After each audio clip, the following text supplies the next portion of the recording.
그리고 실제로 지금 미국에서는 현지 얘기를 제가 자주 지금 듣는데 그 여태까지 그 미국 대통령이 보인 적이 없었던 정도로 정가가 이 문재인 대통령 오는 것에 대해서 긴장하고 있다는 거예요. 이게 우리가 촛불이 뽑아낸 대통령이라는 거, 그리고 박근혜를 그냥 일시에 우리가 탄핵을 하고 이 문재인을 뽑았다는 것 때문에 우리가 존중하고 우리나라에서 인기가 있는 대통령이기 때문에 그들도 마음대로 못하는 거죠. 또 의회에서 굉장히 긴장하고 있다 그래요. 문재인 대통령이 이제 미국 의회에서 연설할 수 있게 해달라 뭐 그런 이야기도 미국 상하원 의원들이 직접 뭐 했다 이런 얘기도 그리고 있죠. 연설도 되게 멋질 근데 거라고 이제 또 국빈 방문이 아니래요 이번이. 아 그래요. 그래서 국빈 방문 때나 그건 가능하다고 그러던데.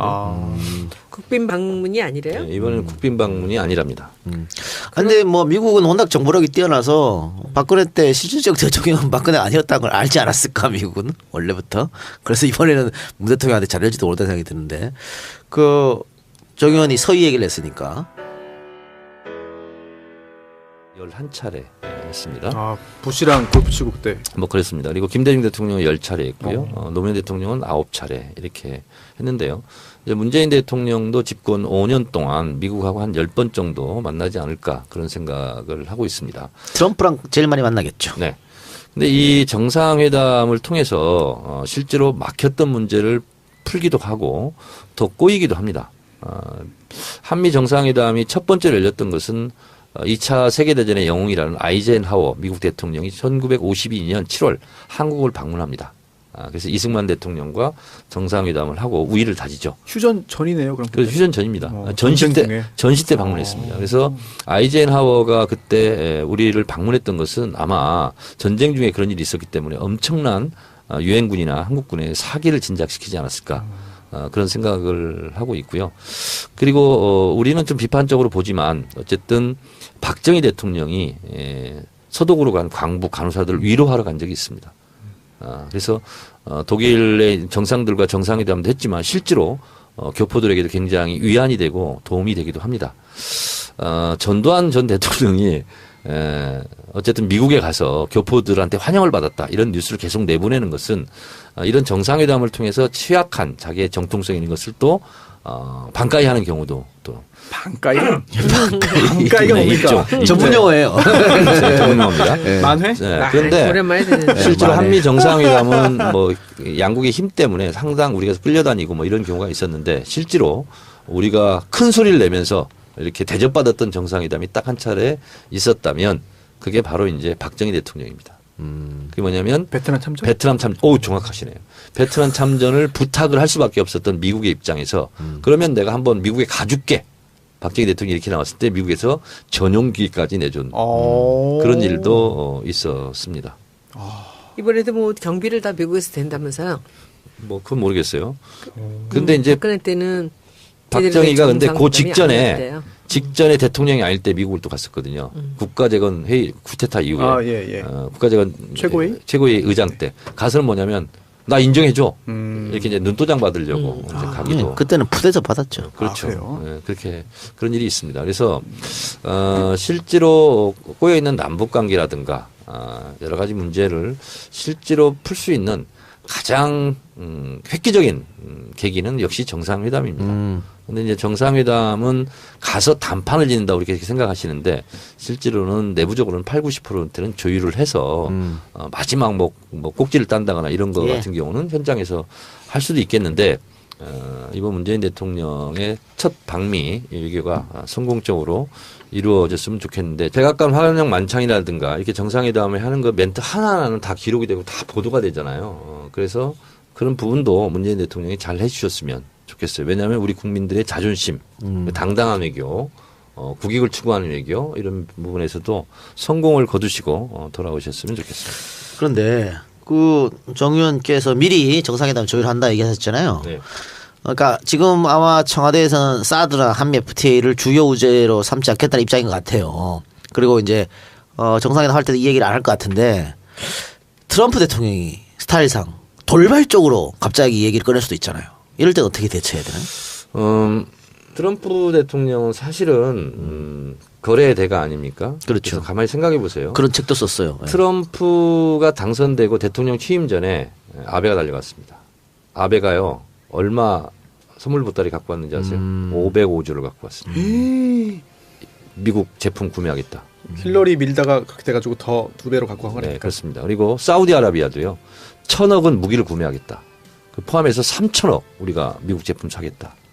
우리도 그래야 됩니까? 아니 그래서 실제로요. 주한 미국 상공회의소 대표가 제안했어요. 1,000억 달러 정도는 사줘야 되는 거 아니냐. 그래야 트럼프가 좋아한다.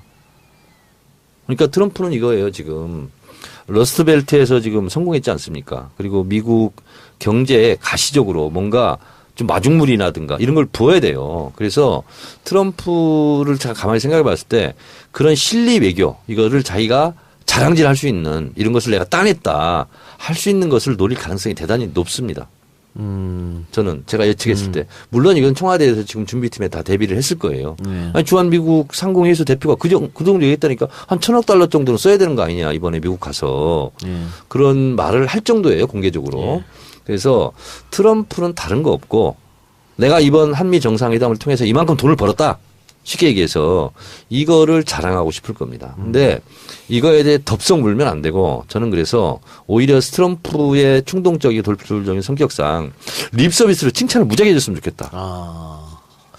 그래서 제가 또 하나 궁금한 거 트럼프가 악수하는 걸로 유명하잖아요. 그것도 강하게 막 잡는 거. 기선제압한다. 뭐 이런 얘기 있죠. 근데 모디 인도 총리하고는 꽤 오랫동안 악수를 했고 아베하고도 15초 동안 악수를 했어요. 꽉 잡고 안 놔줘가지고. 그래요? 근데 이게 좋았다라는 평이 많았는데. 누가 좋았대요? 그러니까 상대국에서 화기애애하다 이렇게. 근데 메르켈 총리가 독일에 악수하자 그랬는데 트럼프가 못 들은 척했습니다. 그리고 악수 안 했어요. 기자들이 요구했는데도 안 했죠. 안 했어요. 그리고 마크롱은 오히려 그 트럼프보다 더 세게 잡았대. 트럼프 손이 아플 정도로. 하얗게 변할 정도로. 젊으니까 알력이 더 세겠지. 그래서 이런 것도 문 대통령이 준비해야 되지 않느냐라는 이야기가 있어요. 당연히 준비를 했을 겁니다. 당연히 이제 언론의 초점이 되니까요. 당연히 준비를 했을 건데 특전사 출신이잖아요.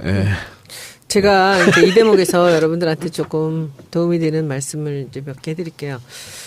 제가 젊어서부터 본 우리 문재인 대통령은요.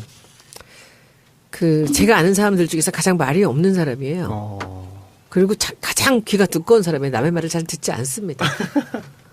이렇게 솔깃솔깃하고 마음이 바뀌거나 그러지 않아요.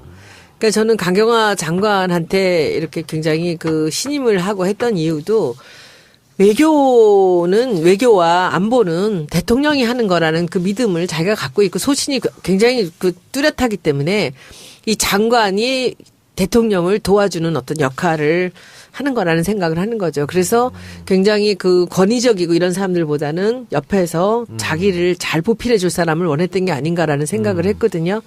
그리고 우리 정 의원님 잘 아시잖아요. 그 보좌관도 정말 편한 사람 좋아하시거든요. 근데 그런 면에서 지금 그리고 이분이 돈의 문제 지금 청와대에서 일체 지금 개인적으로는 한 푼도 쓰지 않겠다는 거예요. 자기 개인을 위해서는 사적인 자기 월급 받는 거 돈 이외에는 하나도 안 쓰겠다는 거거든요. 한 푼도 못 쓰게 한대요. 또 하나는 저는 참 궁금한 게 우리 영부인이 이제 어떤 패션을 보일지 그것도 가슴거리가 될 수 있죠. 아주 가슴거리예요. 근데 우리 영부인이 원래 한복집 딸이잖아요. 그리고 30년 동안 넘게 차를 했기 때문에 다회를 많이 하니까 한복을 많이 입었거든요. 그래서 아마 한복을 이번에 멋지게 한번 여태까지 본 적이 없는 그런 일상적이면서도 진짜 배기 한복을 한번 입지 않을까라는 생각이 좀 듭니다. 그리고 교민들이 모이는데요. 워싱턴에서. 미국 전역에 있는 교민들이 모여서 이제 한번 만찬이 있는데 지금 현지의 얘기를 들어보면 거기를 지금 참석하려고 난리래요. 그래서 말도 못하는 경쟁률을 뚫고 이제 거기 몇백 명이 오는 모양이에요. 그것도 굉장히 여러 관심이. 그래서 키워드를 정리를 하자면 인기가 너무 좋아가지고 실제로 꽁 잡는 게 매거든요. 외교 전이라고 하지 않습니까? 외교 전쟁이거든요. 그래서 옛날에 서희 장군처럼 말 한마디로 강동 6주를 얻었듯이 실제로 싸우지 않고 이득을 취하는 게 최고잖아요. 그래서 이 워싱턴에서의 외교 전쟁에서 돈 안 들이고 많은 것을 얻으면 제일 좋잖아요. 그래서 저는 트럼프하고 이렇게 정서적 유대감 이런 것을 잘 활용했으면 좋겠고 트럼프가 칭찬에 약하답니다. 그래서 실제로 트럼프가 좋아할 수 있는 그 립 서비스 있잖아요. 이런 것을 잘할 필요가 있다. 이런 생각이 들어서 아마 트럼프가 지금까지 자기가 정치 철학이든 소신이든 막 밝힌 거 있을 거예요. 그거 다 싹 다 정리했을 겁니다. 그리고 트럼프 대통령이 언제 어디서 이런 말을 했는데 내가 전적으로 동감한다. 예. 이런 동감할 수 있는 것들을 다 뽑아가지고 아마 작전을 다 짰을 거라고 저는 생각을 합니다. 그리고 또 한 가지는 저는 이런 통쾌함을 좀 기회가 있었으면 좋겠어요. 백악관 환영만찬 할 때 이게 물론 이제 대통령 정상회담 환영만찬 있을 수 없는 일이긴 하나 트럼프 대통령이 갑자기 그 김정숙 여사 그 성악가 출신이라는데 여기서 한번 한국에 가고 한번 해봤으면 좋겠다. 예의가 벗어나는 거지. 이랬으면 좋겠어 나는. 아우, 거기서 그냥 정말. 막 이렇게 해가지고 그렇게 노래는 늘 하던 사람이 하는 거야. 그래 어쨌든 그 정의의 말처럼 외교부에서 악수 얘기는 벌써 미리 갔을 것 같고요. 그걸 준비 안 했다면 오히려 더 이상한 거고. 네. 그러니까 악수할 때 어떻게 할지 아마 트럼프 악수는 워낙 유명하기 때문에 기자들이 많이 모를 겁니다. 그 장면 그렇습니다. 찍으려고. 네. 그리고 뭐 문정수 여사 옷차림 어떨지 그런 것도 한번 재밌게 보면 될 것 같고요. 문정숙 여사 맞아. 김정숙 여사. 이름. 아니 이제- 미국 이름이 문정숙 맞아요. 근데 사실은 맨날 문정숙이라 그러네. 김정숙 정상회담에서 중요하지 않은 게 없지만 네. 지금까지 우리 언론의 보도 태도는요 핵심보다는 예를 들면 뭐 패션이 어땠다. 예. 뭐 예를 들면 악수가 어땠다. 네. 뭐 이런 거 가지고 위주로 보도를 하거든요. 근데 이번에는 실제로 문재인 정부 출범 이후에 처음 있는 정상회담이고 그리고 미국과 또 정상회담이고 또 사드 문제, 북한 핵 문제, 남북 대화 문제 이런 게 다 이제 돼 있기 때문에 실제로 알맹이를 좀 중심으로 보도했으면 좋겠어요. 아니 그리고 저는 그 한미 정상회담 하고 나면 다시 문재인 대통령의 지지율이 80%. 올라가죠. 네. 당연히. 다시 또 80% 박스권에 갇히지 않을까. 그리고 실제로 지금 미국에서는 현지 얘기를 제가 자주 지금 듣는데 그 여태까지 그 미국 대통령이 보인 적이 없었던 정도로 정가가 이 문재인 대통령 오는 것에 대해서 긴장하고 있다는 거예요. 네. 이게 우리가 촛불이 뽑아낸 대통령이라는 거 그리고 박근혜를 그냥 일시에 우리가 탄핵을 하고 이 문재인을 뽑았다는 것 때문에 우리가 존중하고 우리나라에서 인기가 있는 대통령이기 때문에 그들도 마음대로 못하는 또 거죠. 의회에서 굉장히 긴장하고 있다 그래요. 문재인 대통령이 이제 미국 의회에서 연설할 수 있게 해달라 뭐 그런 이야기도 그 미국 상하원 의원들이 직접 뭐 했다 이런 얘기도 그리고 있죠. 연설도 되게 멋질 근데 거라고 이제 또 우리 국빈 기대할 수 방문이 있고. 아니래요 이번이. 아 그래요. 그래서 국빈 방문 때나 그건 가능하다고 그러던데. 국빈 방문이 아니래요? 네, 이번에는 국빈 방문이 아니랍니다. 근데 뭐 미국은 워낙 정보력이 뛰어나서 박근혜 때 실질적 대통령은 박근혜가 아니었다는 걸 알지 않았을까 미국은 원래부터. 그래서 이번에는 문 대통령한테 잘할지도 모르다는 생각이 드는데 그 정 의원이 서희 얘기를 했으니까 자기의 정통성 있는 것을 또 반가이 하는 경우도 또 반가이? 반가이가 네, 뭡니까? 있죠. 전문 용어예요. 전문 용어입니다. 만회? 네, 그런데 오랜만에 듣는데. 실제로 만에. 한미 정상회담은 뭐 양국의 힘 때문에 상당 우리가 끌려다니고 뭐 이런 경우가 있었는데 실제로 우리가 큰 소리를 내면서 이렇게 대접받았던 정상회담이 딱 한 차례 있었다면 그게 바로 이제 박정희 대통령입니다. 그게 뭐냐면 베트남 참전? 베트남 참전. 오, 정확하시네요. 베트남 참전을 부탁을 할 수밖에 없었던 미국의 입장에서 그러면 내가 한번 미국에 가줄게. 박정희 대통령이 이렇게 나왔을 때 미국에서 전용기까지 내준 그런 일도 있었습니다. 이번에도 뭐 경비를 다 미국에서 된다면서요? 뭐 그건 모르겠어요. 근데 이제 박근혜 때는 박정희가 근데 그 직전에 직전에 대통령이 아닐 때 미국을 또 갔었거든요. 국가재건 회의 쿠데타 이후에 예. 국가재건 최고위 의장 때 가서는 뭐냐면 나 인정해줘 이렇게 이제 눈도장 받으려고 이제 가기도 그때는 푸대접 받았죠. 그렇죠. 그래요? 네, 그렇게 그런 일이 있습니다. 그래서 실제로 꼬여 있는 남북 관계라든가 여러 가지 문제를 실제로 풀 수 있는 가장 맞습니다. 아베가요 얼마 선물 보따리 갖고 왔는지 아세요? 505조를 갖고 왔습니다. 미국 제품 구매하겠다. 힐러리 밀다가 그렇게 돼가지고 더 2배로 갖고 간 네, 거니까. 그렇습니다. 그리고 사우디아라비아도요. 1,000억은 무기를 구매하겠다. 그 포함해서 3,000억 우리가 미국 제품 사겠다. 우리도 그래야 됩니까? 아니 그래서 실제로요. 주한 미국 상공회의소 대표가 제안했어요. 1,000억 달러 정도는 사줘야 되는 거 아니냐. 그래야 트럼프가 좋아한다. 그러니까 트럼프는 이거예요. 지금 러스트벨트에서 지금 성공했지 않습니까? 그리고 미국 경제에 가시적으로 뭔가 좀 마중물이라든가 이런 걸 부어야 돼요. 그래서 트럼프를 제가 가만히 생각해 봤을 때 그런 실리 외교 이거를 자기가 자랑질할 수 있는 이런 것을 내가 따냈다 할 수 있는 것을 노릴 가능성이 대단히 높습니다. 저는 제가 예측했을 때 물론 이건 청와대에서 지금 준비팀에 다 대비를 했을 거예요. 아니, 주한 미국 상공회의소 대표가 그 정도 얘기했다니까 한 1,000억 달러 정도는 써야 되는 거 아니냐 이번에 미국 가서 그런 말을 할 정도예요 공개적으로. 그래서 트럼프는 다른 거 없고 내가 이번 한미 정상회담을 통해서 이만큼 돈을 벌었다. 획기적인 계기는 역시 정상회담입니다. 근데 이제 정상회담은 가서 단판을 짓는다고 이렇게 생각하시는데 실제로는 내부적으로는 80-90%는 조율을 해서 마지막 뭐 꼭지를 딴다거나 이런 거 같은 경우는 현장에서 할 수도 있겠는데 이번 문재인 대통령의 첫 방미 외교가 성공적으로 이루어졌으면 좋겠는데 백악관 화력 만찬이라든가 이렇게 정상회담을 하는 거 멘트 하나하나는 다 기록이 되고 다 보도가 되잖아요. 그래서 그런 부분도 문재인 대통령이 잘 해주셨으면 좋겠어요. 왜냐하면 우리 국민들의 자존심, 당당한 외교, 국익을 추구하는 외교 이런 부분에서도 성공을 거두시고 돌아오셨으면 좋겠습니다. 그런데 그 정 의원께서 미리 정상회담 조율한다 얘기하셨잖아요. 네. 그러니까 지금 아마 청와대에서는 사드라 한미 FTA를 주요 우제로 삼지 않겠다는 입장인 것 같아요. 그리고 이제 정상회담 할 때도 이 얘기를 안 할 것 같은데 트럼프 대통령이 스타일상 돌발적으로 갑자기 이 얘기를 꺼낼 수도 있잖아요. 이럴 땐 어떻게 대처해야 되나요?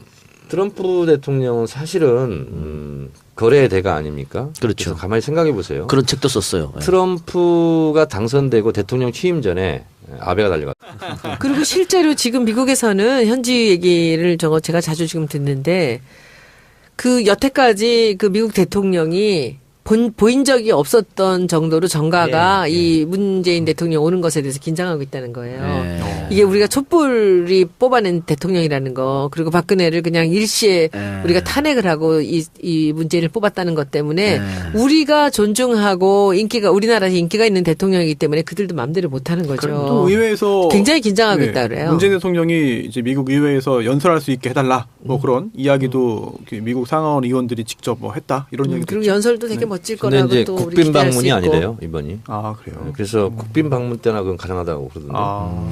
국빈 방문이 아니래요? 네, 이번에는 국빈 방문이 아니랍니다. 근데 뭐 미국은 워낙 정보력이 뛰어나서 박근혜 때 실질적 대통령은 박근혜가 아니었다는 걸 알지 않았을까 미국은 원래부터. 그래서 이번에는 문 대통령한테 잘할지도 모른다는 생각이 드는데 그 정 의원이 서희 얘기를 했으니까 11차례 했습니다. 아 부시랑 골프 치고 그때. 뭐 그랬습니다. 그리고 김대중 대통령은 10차례 했고요. 노무현 대통령은 9차례 이렇게 했는데요. 이제 문재인 대통령도 집권 5년 동안 미국하고 한 10번 정도 만나지 않을까 그런 생각을 하고 있습니다. 트럼프랑 제일 많이 만나겠죠. 네. 근데 이 정상회담을 통해서 실제로 막혔던 문제를 풀기도 하고 더 꼬이기도 합니다. 한미 정상회담이 첫 번째로 열렸던 것은 2차 세계대전의 영웅이라는 아이젠하워 미국 대통령이 1952년 7월 한국을 방문합니다.